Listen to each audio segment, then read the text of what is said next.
नमस्कार, स्वागत है आप सभी का वाईबीएन बिहार झारखंड में। मैं हूं आपके साथ मुदिता।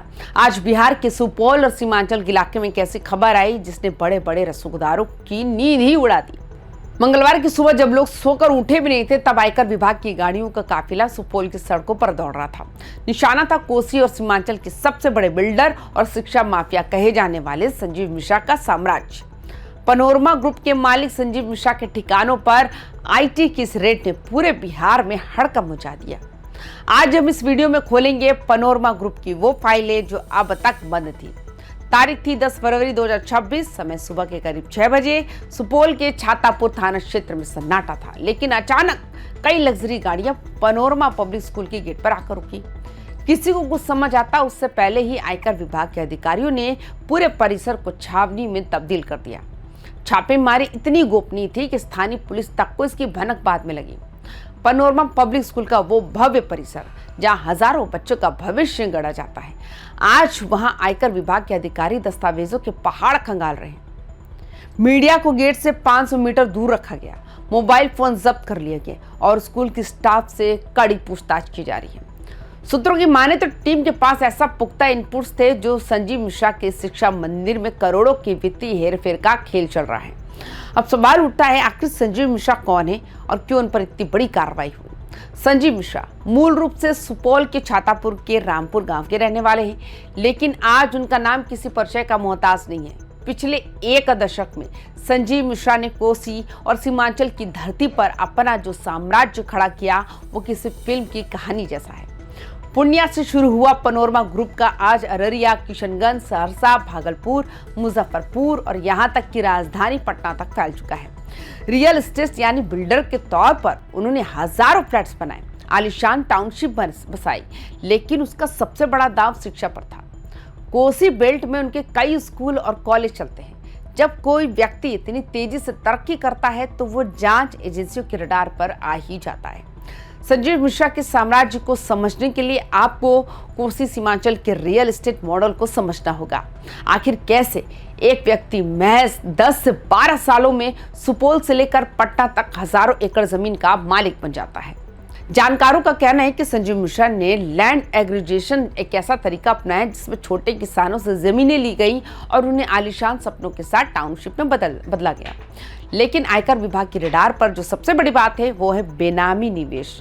क्या इस ग्रुप में कोसी क्षेत्र के कुछ रसूखदार सफेद पोशों का पैसा लगा है?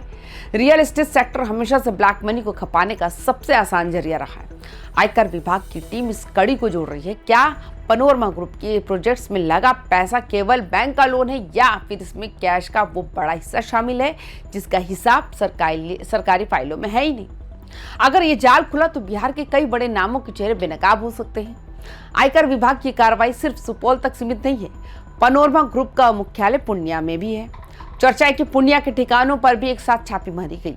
पूर्णिया में पनोरमा ग्रुप का जो रसूख है वो जग जाहिर है। बड़े बड़े इवेंट्स, फिल्मी सितारों का आना जाना और राजनीतिक गलियारों में संजीव मिश्रा की बैठकी, ये सब आयकर विभाग की फाइलों में दर्ज था। विभाग ये जानने की कोशिश कर रहा है कि रियल एस्टेट और शिक्षा से आने वाला ये पैसा आखिर जा कहां रहा है। क्या ये सिर्फ व्हाइट मनी है या इसके पीछे बेनामी संपत्तियों का कोई बड़ा जाल है? अभी सुपौल पनोरमा ग्रुप की रेड से उबर भी नहीं पाया था कि खबर आई कि करजाइन बाजार में भी आईटी की टीम पहुंच चुकी है। बसंत राइस मिल के मालिक बसंत शाह के घर और मिल पर भी दस्तावेजों की जांच शुरू हो गई। क्या बसंत राइस मिल और पनोरमा ग्रुप के बीच कोई वित्तीय लेन देन है या फिर आयकर विभाग ने सुपौल के बड़े करदाताओं की लिस्ट तैयार की है जिन पर एक साथ प्रहार किया जा रहा है? सुपौल के एसपी और त्रिवेणीगंज के एसडीपीओ की खामोशी बताती है कि यह ऑपरेशन दिल्ली और पटना के हेडक्वार्टर से सीधे कंट्रोल किया जा रहा है। अधिकारियों की प्रशासनिक चुप्पी हमेशा किसी बड़े तूफान का संकेत देती है। सिर्फ रियल एस्टेट ही नहीं, संजीव मिश्रा का शिक्षा के क्षेत्र में उतरना भी अब सवालों के घेरे में है। पनोरमा पब्लिक स्कूल जैसे भव्य संस्थान बनाना क्या केवल समाज सेवा थी? आयकर विभाग अक्सर ऐसे मामलों में चैरिटेबल ट्रस्ट और एजुकेशनल सोसाइटी के टैक्स छूट के दावों की जांच करता है। अक्सर देखा गया है कि बड़े कारोबारी अपने रियल एस्टेट के मुनाफे को स्कूलों और कॉलेजों के खर्चों में दिखाकर टैक्स बचाते हैं। क्या पनोरमा ग्रुप के स्कूलों में ली जाने वाली फीस और वहां दिखाए जाने वाले खर्च आपस में मेल खाते हैं? अधिकारियों की एक विशेष टीम स्कूल के बैलेंस शीट और फीस स्ट्रक्चर का मिलान कर रही है। सुपौल में चर्चा है कि स्कूल परिसर को ही छापेमारी का केंद्र इसलिए बनाया गया क्योंकि यहीं से ग्रुप के कई महत्वपूर्ण वित्तीय लेन देन संचालित होते थे। ये एजुकेशन हब अब IT विभाग के लिए एविडेंस हब बन गया। बिहार में जब भी किसी बड़े बिल्डर का पर छापा पड़ता है तो उसके तार कहीं ना कहीं राजनीति से जुड़ते हैं। कोसी और सीमांचल में संजीव मिश्रा का राजनीतिक रसूख किसी से छिपा नहीं है। आयकर विभाग ये देख रहा है क्या चुनावी चंदे या राजनीतिक फंडिंग के नाम पर पैसों की हेराफेरी की गई। रियल एस्टेट के धंधे में कैश का खेल बहुत पुराना है। क्या संजीव मिश्रा ने अपनी कमाई को बेनामी संपत्तियों में निवेश किया।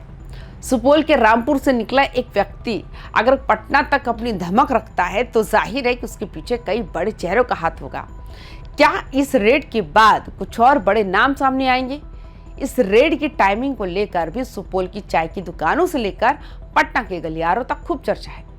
क्या ये सिर्फ एक रूटीन जांच है या फिर आने वाले चुनावों से पहले की गई कोई बड़ी पिसार।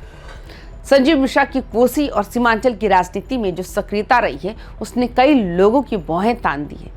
जब भी किसी बड़े आर्थिक साम्राज्य पर चोट होती है तो उसका सीधा असर उस क्षेत्र के फंडिंग चेन पर पड़ता है। अगर संजीव मिश्रा के खातों से कुछ संदिग्ध राजनीतिक लेन देन के सबूत मिलते हैं तो बिहार की सत्ताधारी और विपक्षी दोनों पार्टियों के लिए परेशानी का सबब बन सकता है। क्या ये छापेमारी किसी बड़े राजनीतिक धमाके की रिहर्सल है। सुपौल और करजाइन में अधिकारियों की लंबी खामोशी किसी बड़े नाम के वारंट की तैयारी तो नहीं। पनोरमा पब्लिक स्कूल के कमरों में इस वक्त दस्तावेजों की स्कैनिंग चल रही है। लैपटॉप, हार्ड ड्राइव और बैंक खातों के विवरण खंगाले जा रहे हैं। सूत्रों का कहना है कि विभाग को कुछ ऐसी डायरियां और डिजिटल रिकॉर्ड्स मिले हैं जो पेंडोरा बॉक्स साबित हो सकते हैं। सुपौल जैसे इलाके में जहां विकास की रफ्तार धीमी मानी जाती है वहां करोड़ों अरबों का टर्नओवर दिखाने वाला पनोरमा ग्रुप अब अग्नि परीक्षा के दौर से गुजर रहा है।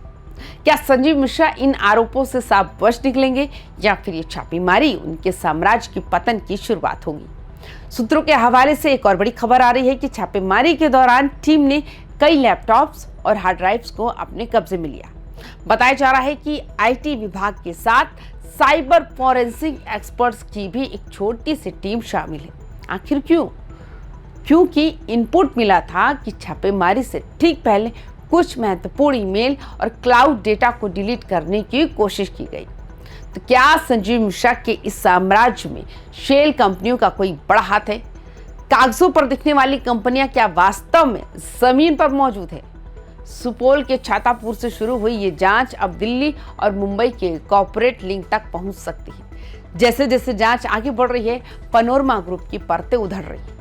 अधिकारियों की पैनी नजर अब उनके बैंक लॉकरों पर है जो अगले कुछ घंटों में खोले जा सकते हैं।